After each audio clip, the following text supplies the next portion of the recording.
right, romance scams.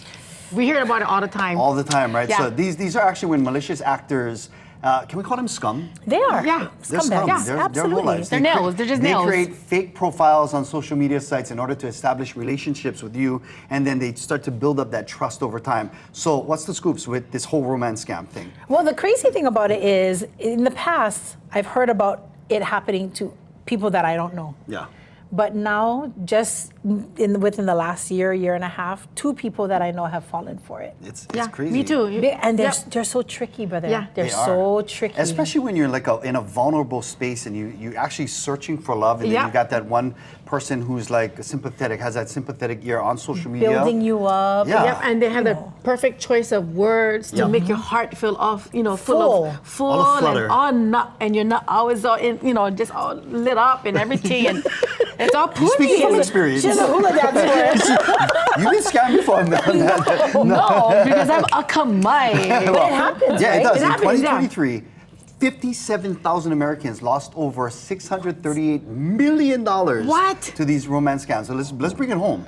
Here in Hawaii, according to data submitted by Comparitech, in Hawaii, we had about 280 cases last year, I knew 12 of them. resulting in Wow. $2.2 million in losses. That's like Wow. 8,000 per person, if we're being generous. That's big money. Because we know people who have been, taken for tens of thousands of dollars. So I don't know. It's just, again, we kind of touched on it, but people are in that vulnerable state. Yeah, and the people that I know that was a victim to this, when I do, according to my calculations, a lot of them are going through like that like midlife crisis, between like the 45 and 60. And I know a couple people that actually was a victim to this. In fact, I had one Hanai auntie, she called me maybe about like 4 years ago, and she asked me to borrow money because she met somebody online in the U.S. continent, and he scammed her of $10,000.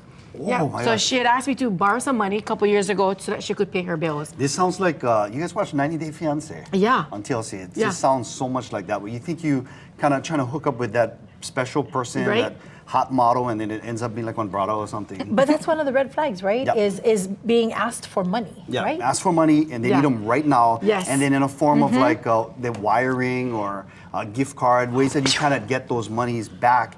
And then another red flag is that you kind of meet them. Right. Oh, right. They're on an oil Yeah. rig. Yeah, exactly. So you get so many different ways. The bottom line is never send money or gift cards to a sweetheart that you have not met in person. Yes. Now you guys have met me in person. Can you guys hook me up? Well, you're not my sweetheart, so no. Sorry. Rejected. Mean. Okay.